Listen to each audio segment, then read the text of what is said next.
현장음이 그대로 이렇게 나가서 소리가 매끄럽지 아마 않을 겁니다. 아직 장비가 다 이렇게 구축이 되지 않아서, 그러나 점점 더 나아질 겁니다. 그러니까 오늘만 좀 이렇게 잘 참으시고 이렇게 끝까지 예배에 참석해 주시길 바랍니다. 물결이 수와 단비, 하연이, 세연이, 하윤이, 하서 반가워요. 아마 지금 예배 드리고 있을 거예요. 예. 그죠? 네, 반갑습니다.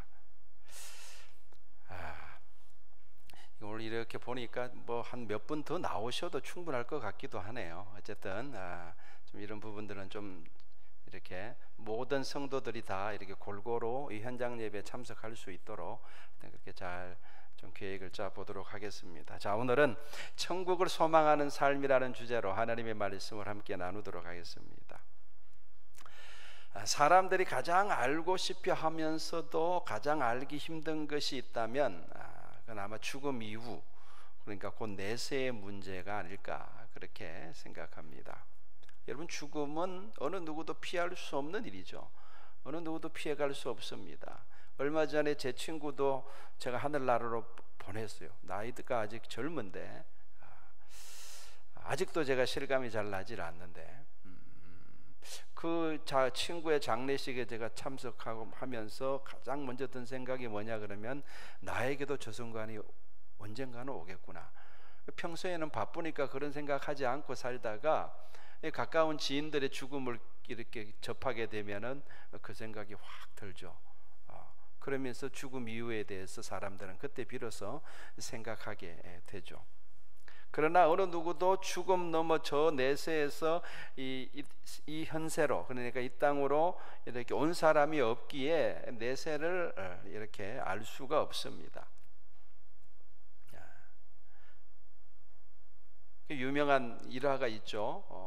공자의 제자 지로가 어느 날은 공자에게 물었다고 하지 않습니까? 스승님, 죽은 후의 세상은 어떤 것입니까? 이렇게라고 물으니까 공자가 뭐라고 대답했습니까?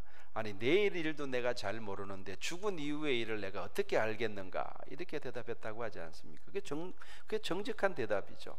지금 우리가 살고 있는 이 세상도 우리가 잘 모르는데 어떻게 죽음 이후의 세상에 대해서 우리가 알 수가 있겠습니까? 그래도 그 궁금증을 풀어보려고 수많은 사람들이 이 문제에 매달려 왔죠. 그리고 나름대로 그 내세에 대해서 설명하는 답을 사람들은 내놓았습니다. 그것을 크게 정리하면 내세에 대한 어떤 생각들, 이론들 한 3가지 정도로 정리할 수가 있습니다. 첫 번째는 내세가 없다는 주장입니다. 죽으면 끝이지, 죽은 이후에 뭐 내세가 있고 천국이 있고 그런 건 없다, 이렇게 주장하는 사람들이 있어요. 독일의 철학자 포에르바하는 이렇게 말했습니다. 삶은 물을 위한 준비다. 굉장히 철학적인 말이죠. 물을 위한 준비다. 그래서 삶에서 모든 것을 발견하는 사람과 죽음 안에서 죽음 외에 아무것도 발견하지 않는 사람만이 지혜로운 사람이다. 그렇게 말했습니다. 사람이 죽으면 종이가 타 없어지는 것처럼 소멸되어 무가 된다는 것입니다. 그리고 죽음 이후의 세계는 없다는 것이죠. 많은 철학자들이 여기에 동조하고 있습니다. 첫 번째는 죽음 이후의 세계, 내세는 없다. 특히 무신론자들은 다 그 주장을 지지하죠. 두 번째는 영혼 불멸설입니다.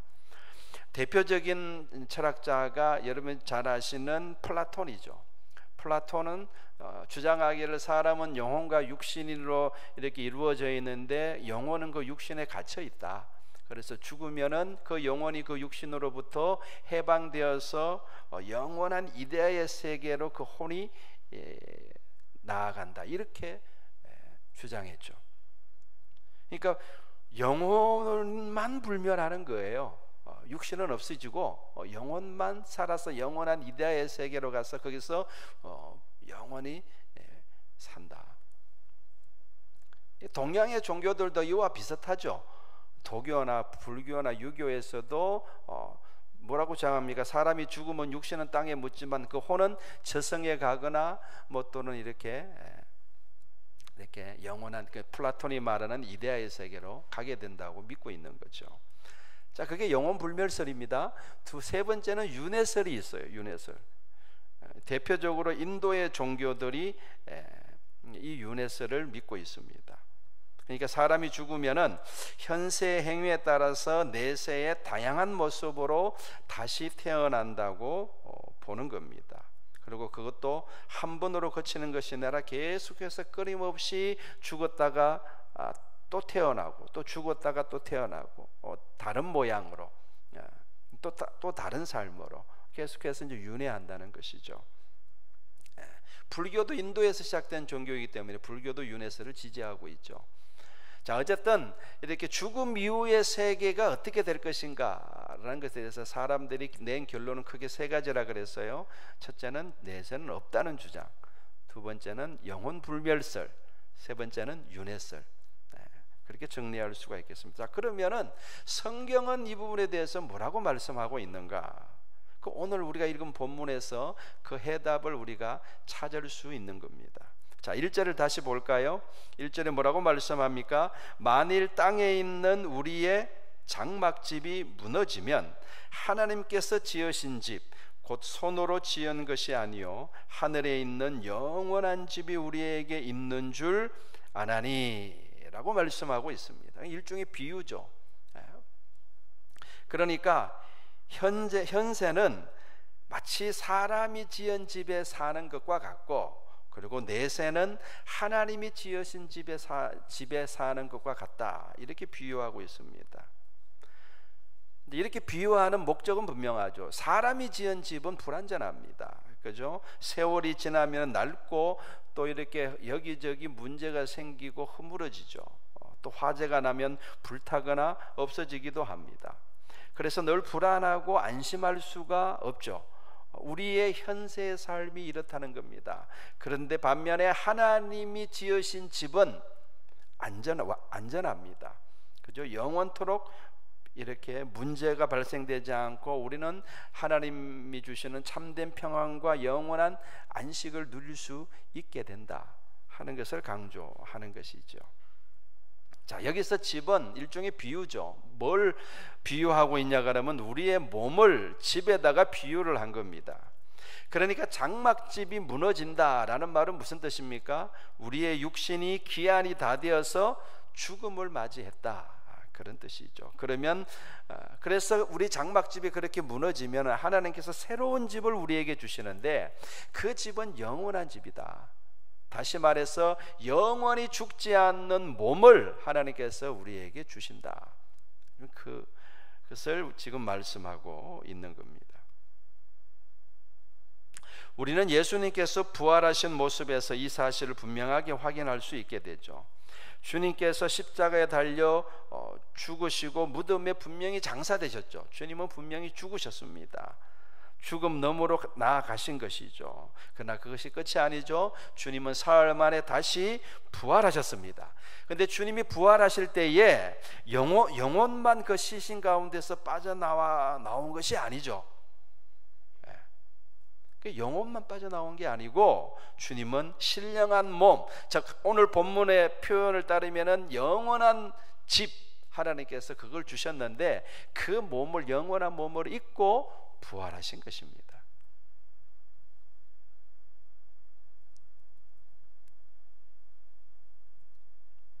여기서 중요한 것은, 그런데 예수님께서 부활의 첫 열매가 되셨다는 거예요. 그러니까 예수님만 부활한 게 아니라 예수님을 믿고 따르는 우리도 장차 예수님처럼 부활하게 될 줄로 믿습니다.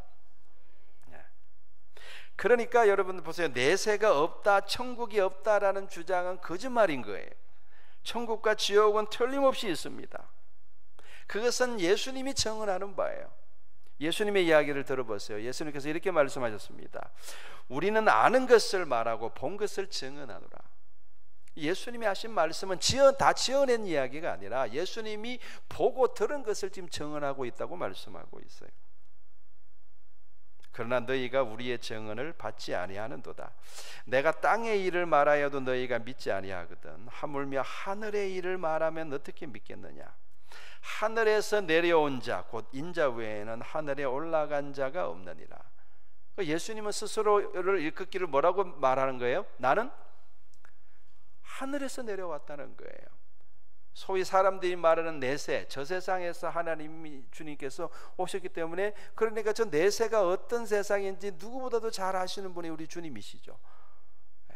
우리는 주님의 증언을 듣고 주님의 증언을 믿어야 될 줄로 믿습니다. 그러니까 여러분, 천국이 없다는 말에 속지 마시기 바랍니다. 그리고 영혼 불멸설도 우리는 받아들일 수 없습니다. 그러니까 천국에 가면은 영혼만 둥둥 떠돌아다니는 게 아니라는 이야기죠. 우리는 하나님으로부터 뭘 받아요? 몸을 받습니다. 틀림없이 그게 부활이잖아요. 몸을 받아요. 우리 지금 믿고 있는 이 육신은 죽으면은 이제 땅에 묻히지만 영원히 죽지 않는, 영원히 녹슬지 않는 몸을 하나님께서 우리에게 입혀 주실 줄로 믿습니다. 오늘 본문은 그걸 우리에게 말씀하고 있죠. 그러니까 영혼 불멸설도 우리는 받아들일 수가 없어요. 세 번째, 윤회설도 우리는 받아들일 수 없습니다. 죽고 다시 살고 또 죽고 다시 살고를 반복하는 게 아니죠. 우리는 죽은 다음에 다시 살아나는데 그때는 영원한 생명으로 다시 살아나게 될 줄로 믿습니다. 더 이상 죽음은 없는 거예요. 또 죽고 또 살고 또 죽고 또 살고 그러지 않는 겁니다. 우리는 이 성경이 전하는 이렇게 증언이 진리인 줄로 믿습니다. 오직 성경의 말씀만이 진리인 줄로 믿고 그 말씀 위에 든든히 서시고 흔들리지 마시기를 주의 이름으로 축원합니다. 자, 오늘 그러면 이 본문에서 우리가 주목해야 될 말씀은 2절 말씀입니다. 2절을 제가 읽겠습니다. 참으로 우리가 여기에서 탄식하며 하늘로부터 오는 우리 처소로 덧입기를 간절히 사모하노라. 간절히 사모하노라. 그러니까 지금 우리가 이 땅에서 육신을 입고 살아가고 있지만 천국을 간절히 사모하고 살아야 된다는 거예요. 바울은 그렇게 살았다는 겁니다. 여러분은 그렇게 살고 계십니까? 천국을 간절히 사모하면서, 부활을 간절히 사모하면서 여러분 살고 계세요? 그게 중요한 거예요. 죽으면 뭐 어떻게 가겠지? 그건 사모하는 자세가 아니죠. 그죠? 사모한다는 것은 바라보는 거죠. 그날을 바라보고, 비록 이 땅에서의 삶이, 현세의 삶이 고달프고 그래서 탄식이 저절로 나오는 삶일 수 있겠지만, 그러나 저 천국을 바라보고 소망 가운데 우리가 살아가게 될 때 우리는 이 세상에서 반드시 승리하게 될 줄로 믿습니다. 여러분, C.S. 루이스라는 작가를 아시죠? 그 유명한 작가잖아요. C.S. 루이스가 쓴 기독교 그 고전이죠. 순전한 기독교에 보면 이런 내용이 나옵니다. 제가 한번 들어보세요. 만일 당신이 역사를 읽는다면 현세에서 최선을 다했던 그리스도인은 내세를 진심으로 생각했던 사람들이라는 것을 발견할 것입니다. 사도들, 그리고 중세시대를 확립했던 위대한 사람들, 그리고 노예 매매를 철폐시켰던 영국의 복음 전도자들, 이들 모두가 이 세상에 그들의 발자취를, 자취를 남겼습니다. 정확히 말해서 그들의 마음이 천국으로 가득 차 있었기 때문에 그럴 수 있었던 것입니다. 그리스도인들이 내세에 대해서 생각하는 것을 대부분 중지했기 때문에 그들은 이 세상에서 아주 무기력해졌습니다. 천국에 초점을 맞추십시오. 그러면 이 세상은 덤으로 얻을 것입니다. 저는 이 C.S. 루이스의 주장에 저는 전적으로 동의합니다. 우리가 이 땅에서 어떻게 승리하는 삶을 살아갈 수가 있고 어떻게 우리가 성공적인 삶을 살아갈 수 있습니까? 그것은 천국에 초점을 맞추고 천국을 바라보며 천국을 소망하며 살아갈 때 가능한 줄로 믿습니다. 여러분, 우리 심령 가운데 천국이 임해 있는 사람들은 이 땅의 삶도 분명히 다릅니다. 다를 수밖에 없죠. 늘 천국을 바라보고 그러고 천국에 초점을 두고 살아가니까 자연스럽게 그 사람이 가는 발걸음들은 어떤 발걸음이냐 그러면요, 사람을 살리는 발걸음이 되는 거예요. 자기 욕심이 아니라 하나님의 뜻을 이루고자 하는 그런 발걸음이 되지 않겠어요? 아니, 천국을 사모하는 사람이 어떻게 자기 욕심을 따라 살 수가 있겠으며, 천국을 바라보고 주님을 만날 것을 사모하며 살아가는 사람이 어떻게 이기적인 욕심에 사로잡혀서 살 수 있겠습니까? 말을 한마디를 하더라도 사람을 살리는 말을 하지 않겠어요? 그렇지 않겠습니까? 그러니까 자기도 모르는 사이에 자기는 그렇게 훌륭한 삶을 살고 있다고 생각하지 않지만 그 사람이 가는 걸음들이 아름다운 발자취를 남기게 되는 거예요. 아멘? 그렇지 않겠습니까? 근데 우리 마음 가운데 천국이 사라져 버렸다. 그러면 뭘 보고 살아가겠어요, 사람들이? 천국을 소망하지 않는다면 뭘 소망하며 사람들이 살겠습니까? 이 세상에서 부귀영화를 소망하며 살지 않겠습니까? 그 사람들이 어떻게 하나님의 뜻을 이루고 살아갈 수가 있겠어요? 그럼 어려운 이야기죠. 그러니까 우리는 천국을 간절히 사모하며 살아야 됩니다. 사도 바울처럼. 그러면은 우리도 모르는 사이에 우리는 예수 그리스도를 닮아가는 삶을 살아가게 될 줄로 믿습니다.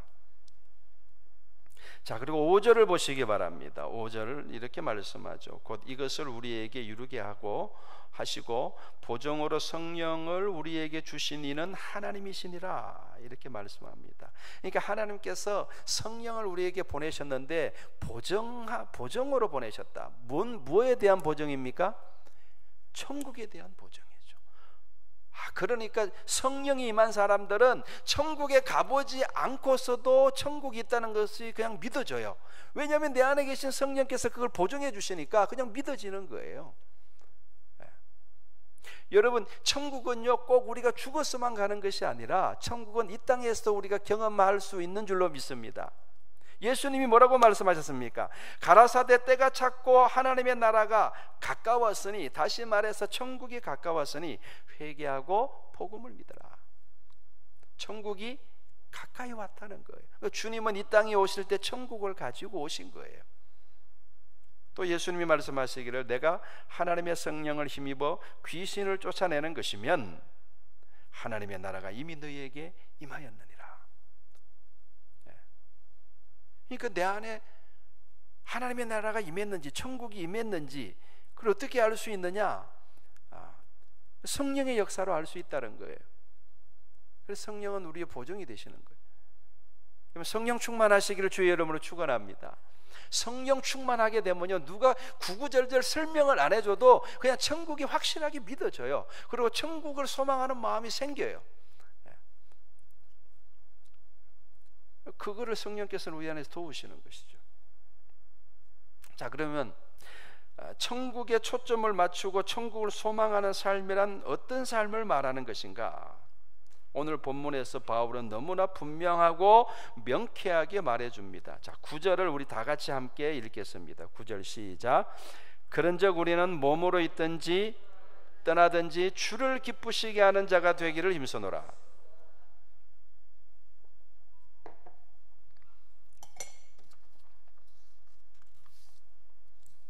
주를 기쁘시게 하는 자가 되기를 힘쓰노라.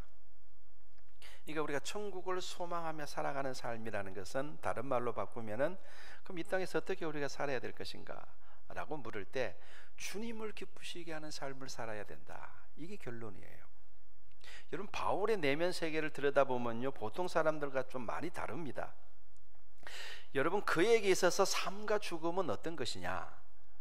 바울에게 있어서 삶은 무엇이고 죽음은 무엇이냐? 6절을 보세요. 6절에 보면 이렇게 말하죠. 우리가 항상 담대하여 몸으로 있을 때에는 주와 따로 있는 줄로 아노니, 이렇게 말합니다. 그러니까 그에게 있어서 삶이란, 이 땅에서의 삶이란 그에게서 뭐냐 그러면 주님과 따로 있는 것이에요. 그 이상도 그 이하도 아니에요. 그럼 죽음은 뭡니까? 주님과 함께 있는 것이에요. 참 독특하죠? 그러니까 바울에게 있어서 삶과 죽음은 그렇게 중요한 문제가 아니었어요. 다만 삶과 죽음은 주님과 따로 있고 함께 있고의 차이일 뿐인 것이죠. 그에게 있어서 중요한 것은 오직 주님이었습니다. 오직 죽고 사는 문제가 그에게 중요한 것이 아니라 오직 주님이 그에게 중요한 거예요. 주님을 기쁘시게 하는 것이 그에게 중요했던 거예요. 그래서 로마서에서 그는 이렇게 말합니다. 우리가 살아도 주를 위해서 살고 죽어도 주를 위해서 죽나니 그러므로 사나 죽거나 우리는 주의 것이로다. 그렇게 말합니다. 여러분, 사느냐 죽느냐 하는 것이 중요한 것이 아닙니다. 주를 위해서 사느냐 주를 위해서 죽느냐 하는 것이 중요한 것인 줄로 믿습니다. 나는 지금 주님을 기쁘시게 하는 삶을 살아가고 있느냐, 이게 중요하다는 거예요. 단지 살아있다는 게 중요한 것이 아니라, 성경적인 관점에서 본다면은 지금 살아있다는 것이 중요한 것이 아니라 지금 주님을 기쁘시게 하는 삶을 지금 살고 있느냐, 이게 중요하다는 거죠. 오늘 본문 10절 말씀처럼 우리는 다 나중에 그리스도의 심판대 앞에 다 서게 될 겁니다. 틀림없이 그렇게 될 겁니다. 그때 우리는 우리 몸으로 행한 것을 따라 상을 받게 될 것입니다. 몸으로 행한 것이라는 말은 우리가 이 땅에서 육신의 몸을 입고 있을 때 행한 것을 가리키는 거예요.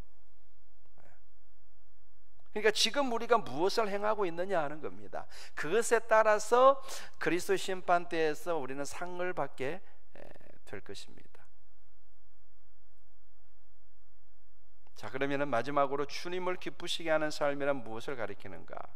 오늘 우리가 읽은 고린도후서를 다 읽어보셨지 않습니까? 고린도후서 5장에서는 뭐를 이야기하고 있습니까? 무엇이 주님을 기쁘시게 하는 삶이라고 말하고 있나요? 17절 18절을 다 같이 읽겠습니다. 오늘 본문은 아니지만 이어지는 내용이니까 같이 읽겠습니다. 17절 18절 시작. 그런즉 누구든지 그리스도 안에 있으면 새로운 피조물이나 이전 것은 지나갔으니 보라 새 것이 되었도다. 모든 것이 하나님께로부터 났으며 그가 그리스도로 말미암아 우리를 자기와 화목하게 하시고 또 우리에게 화목하게 하는 직분을 주셨으니 라고 말씀합니다. 주를 기쁘시게 하는 삶이라는 것은 오늘 고린도후서 5장의 내용에 의하면은 하나님께서 우리에게 주신 화목하게 하는 직분을 잘 감당하는 거예요. 그것이 주님을 기쁘시게 하는 줄로 믿습니다. 가정에서나 교회에서나 직장에서나 언제나 화목하게 하는 직분을 감당하기에 힘쓰시기를 바랍니다. 그것이 천국을 소망하는 자의 삶이라는 거예요. 여러분 정말 천국을 소망하신다면은, 그리고 여러분 정말 주님을 기쁘시게 하기를 여러분 정말 원하신다면은 사도 바울의 권고를 기억하시기를 바랍니다. 화목하게 하는 직분을 잘 감당하시기를 바랍니다. 그러나 여러분, 화목하게 하는 직분은 그렇게 쉬운 것이 아니죠. 아니, 제가 경험하기로는요, 여러분들도 그걸 경험할 겁니다. 이 세상에 그 어떤 일보다도 어려워요. 이 일은, 화목하게 하는 직분을 감당하는 것은 왜 어렵습니까? 우리 안에 있는 죄성 때문에 그래요. 먼저 내 자신이 그걸 자꾸 거부해요. 그거 느끼지 않나요? 그리고 내가 이렇게 억지로라도 그 직분을 감당하려고 하면 상대방이 또 그걸 거부해요. 이건 너무너무 어려운 거예요. 자기 자신을 완전히 산재물로 들이지 않고는 감당할 수 없는 직분입니다. 그러니까 쉽게 생각하시면 안 돼요. 그러나 그것은 오늘 설교의 주제가 아니기에 생략하겠습니다. 다만 오늘 우리가 들어야 될 말씀은 뭡니까? 과연 지금 우리는 주를 기쁘시게 하는 삶을 살아가고 있는가 하는 것이고, 그리고 무엇이 주를 기쁘시게 하는 삶인가, 그 방향성에 대해서 아는 겁니다.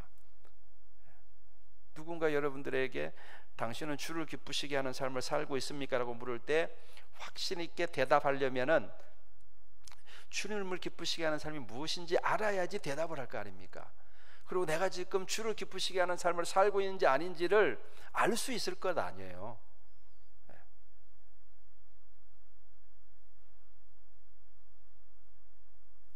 이 화목하게 하는 직분에 대해서는 나중에 또 시간이 되고 여건이 되면 또 설교를 한번 하도록 하겠습니다.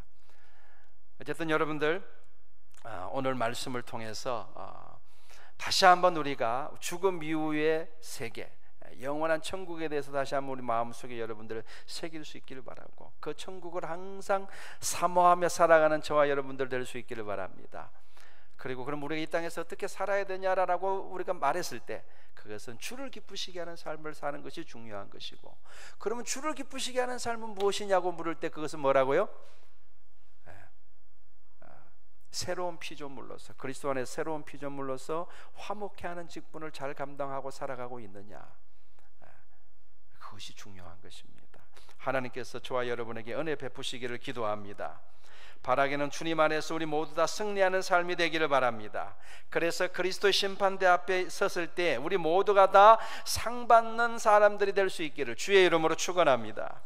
기도하겠습니다.